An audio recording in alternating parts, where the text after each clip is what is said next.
حضرت آدم کے جن دو بیٹوں کے قربانی پیش کرنے کا واقعہ قرآن مجید بیان کرتا ہے ان کے نام حابیل اور قابیل بیان کیے جاتے ہیں، لیکن یہ واقعہ صرف دو افراد ہی کا واقعہ نہیں بلکہ یہ دو کردار بھی ہیں جو یہ بتاتے ہیں کہ خواہش اور انا کے حصار میں گھرے انسان کس طرح شیطان کا نشانہ بنتے ہیں، اور اس کے بالمقابل نیک لوگوں کا رویہ کس طرح خدا خوفی پر مبنی ہوتا ہے۔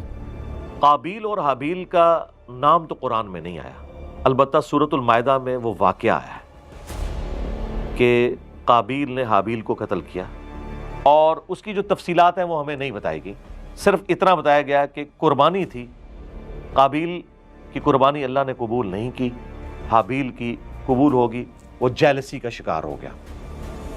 حابیل نے اللہ کی راہ میں اپنے بہترین جانور اللہ کے حضور پیش کیے اور قابیل نے بمشکل چند پھل پیش کر کے بس اپنا بوجھ اتارنے کی کوشش کی۔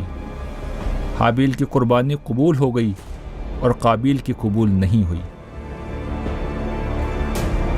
قابیل انانیت، حسد اور غصے کی آگ میں بھڑک اٹھا اور حابیل کو قتل کی دھمکی دے ڈالی۔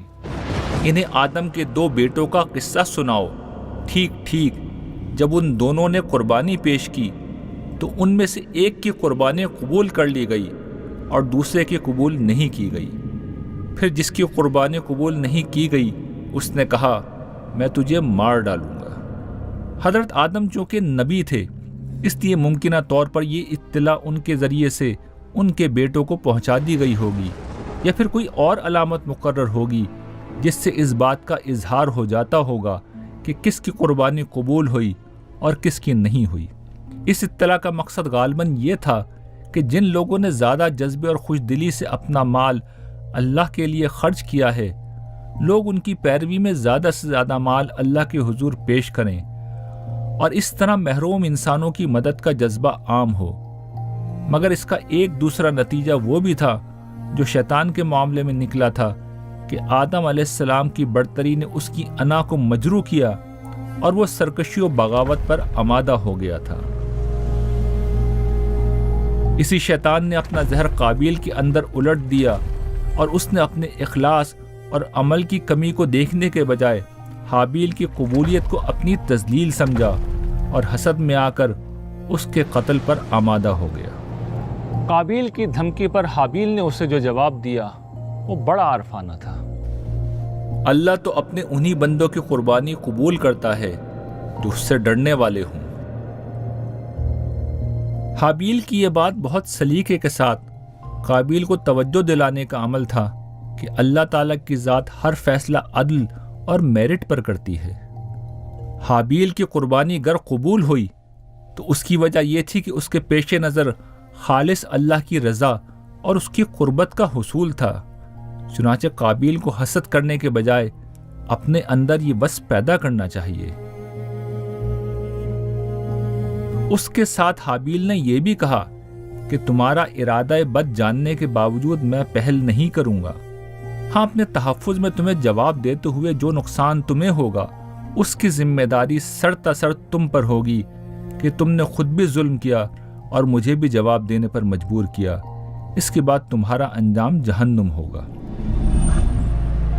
حابیل نے کہا تم مجھے قتل کرنے کے لیے اپنا ہاتھ مجھ پر اٹھاؤ گے تو بھی میں تمہارے قتل کے لیے تم پر اپنا ہاتھ اٹھانے والا نہیں ہوں۔ میں اللہ رب العالمین سے ڈرتا ہوں۔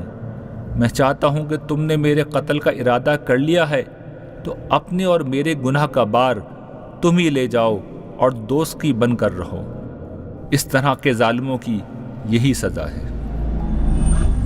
حابیل کی ان باتوں نے قابیل کے اندر کے شیطان کو ڈگمگا دیا، اس لیے کہ اسے یہ معلوم تھا کہ حابیل کی قربانی اس کے تقوی کی وجہ سے قبول ہوئی ہے اور اصل قصوروار کوئی اور نہیں، خود قابیل ہے۔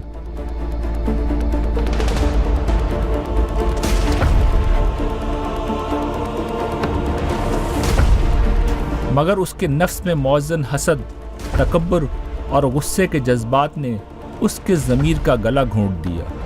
اس نے اپنے بھائی حابیل کو قتل کر دیا اور ابدی خسارے کا شکار ہو گیا۔ اس پر بھی وہ باز نہیں آیا اور اس کے نفس نے بالآخر اپنے بھائی کے قتل پر اس کو آمادہ کر لیا اور اسے مار کر وہ ان لوگوں میں شامل ہو گیا جو آخرت میں نقصان اٹھانے والے ہیں۔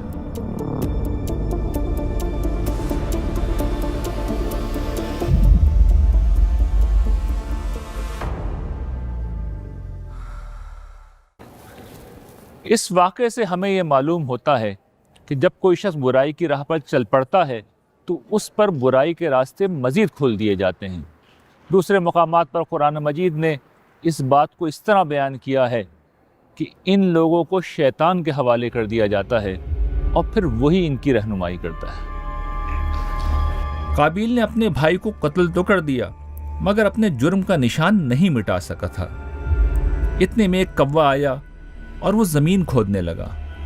اسے دیکھ کر قابیل کو اپنے بھائی کی لاش چھپا کر جرم کا نشان مٹانے کا طریقہ سمجھ میں آ گیا اور وہ اس بات پر نادم ہوا کہ اس میں کوے جتنی عقل بھی نہیں ہے۔ پھر اللہ نے ایک کوے کو بھیجا جو زمین کھودنے لگا تاکہ اس کو بتائے کہ وہ اپنے بھائی کی لاش کس طرح چھپائے۔ یہ دیکھ کر وہ بولا، ہائے میری کم بختی، میں اس کوے جیسا بھی نہ ہو سکا کہ اپنے بھائی کی لاش ہی چھپا لیتا۔ سو اس پر وہ بے حد شرمندہ ہوا۔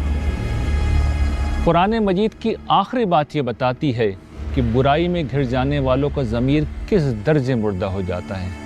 انہیں اپنے بے گناہ بھائی کو قتل کرنے پر کوئی شرمندگی نہیں ہوتی ہے تو اس بات پر کہ اپنے جرم کا نام و نشان مٹانے کا طریقہ وہ ایک کوے سے سیکھ رہے ہیں۔